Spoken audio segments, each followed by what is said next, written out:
honorable ministers who are here from Africa, Your Excellencies, the organizers of this meeting, I would like to thank you all for giving me this opportunity to address you on some aspects concerning Uganda, the East African integration, and some aspects of African Union.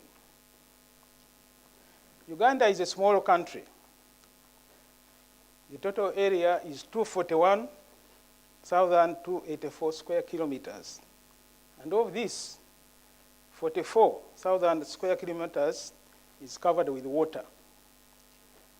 The country strides the equator, but believe me or not, there is snow-covered mountain, the mountains of the moon, the highest mountain in Africa. The country is evergreen, and that is why someone called it a perpetual garden, the pearl of Africa. It is endowed with a variety of wildlife. Uganda is actually home to 500 mountain gorillas out of the world population of 700. And it has over 1,000 species of birds. From rolling hills, you move to savanna, flatland, especially in the north. So this is just a brief introduction of Uganda. The country is endowed with fertile soils, rich in minerals, and recently we have discovered oil in commercial quantities, 2.5 billion barrels now, but rising to 6 billion barrels soon. The population of the country is now 33 million. So in a nutshell, this is a brief introduction to Uganda, as I've said. Uganda has undergone rapid transformation, especially since the coming into power of the present government in 1986.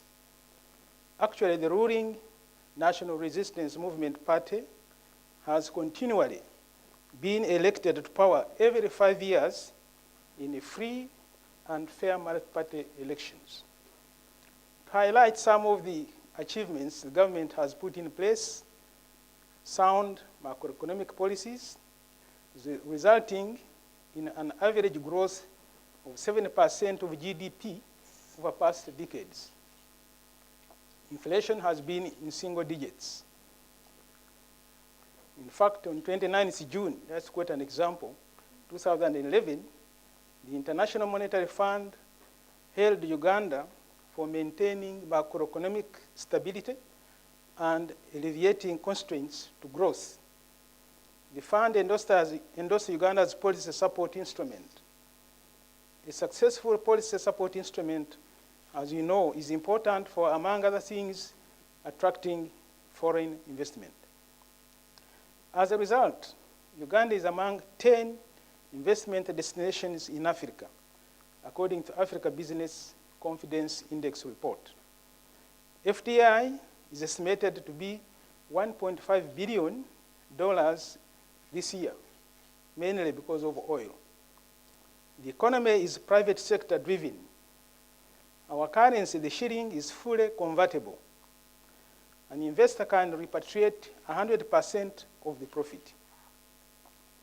A sound regulatory regime is in place to ensure the necessary infrastructure for development and to expedite speedy resolution of commercial dispute.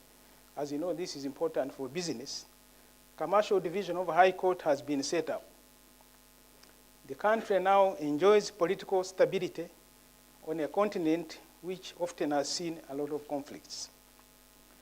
Ladies and gentlemen, the government has prioritized certain areas for development, e.g. roads, railways, energy, ICT, agro-processing, water and sanitation, education and health. We have set 2015 as our goal to move to a middle-income country, and we believe this is achievable.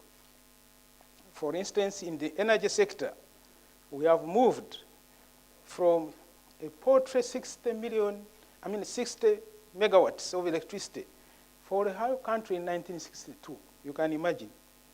Now to about 850 megawatts by end of this year. We are now developing major and mini power hydro plants with a target of reaching 3,800 megawatts by 2015. Investors, both public and private, are welcome. In 1996, 58% of the population was poor. By 2010, the rate has dropped to 23%. We have free primary and secondary education and over 23 universities. Human resource development is therefore a key to our development. However, many challenges still remain. Many rural areas still don't have access to clean water and sanitation. In fact, rural coverage is about 65%, which is not bad. Only 12% of the population has access to electricity. And only 10 million people have now mobile phones out of a population of 33 million. However, many telephone operators are coming on the scene, and use of mobile phones for business purposes is on the increase. There's a lot of mobile phone banking in our country now. Infant and maternal mortality is still high, but is being addressed. A lot still has to be done to reduce poverty levels. Therefore, government has put in place a mechanism known as National Agricultural Advisory Services to help farmers acquire the necessary skills and equipment to improve their household incomes. Microcredit is being channeled to farmers through microfinance institutions. On a regional level, Uganda is now an active member of East African Community, which comprises Burundi, Kenya, Tanzania, Rwanda, and Uganda, with a combined population of 130 million and GDP of about $100 billion. This is a formidable market for anybody interested in investing in the area. There is now in place a customs union for these countries, common market, which came into force last year, and by next year, it is envisaged we shall have common currency for the 5 countries. And the goal of integration is to attain political federation. We shall actually take a step higher than the European Union. For us, we are aiming at federation, and I think we are going to achieve it. Uganda also plays an important part at the continental level within the framework of African Union, especially in the peace and security area. Our forces now form the bulk of the AU peacekeeping contingent in Somalia. For some years, we were the only force there until Burundi joined us later. We believe it is our duty as Pan-Africanists to help stabilize Somalia and free it from the grip of terrorism, which is a threat not only to the region, but to the whole world as well. The peace and security architecture of the African Union is now reasonably well established, working in conjunction with the United Nations Security Council.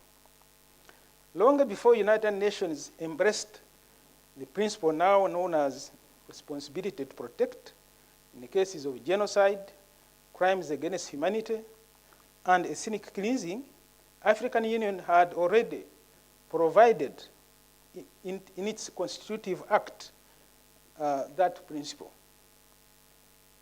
States will no longer, therefore, hide under the cloak of sovereignty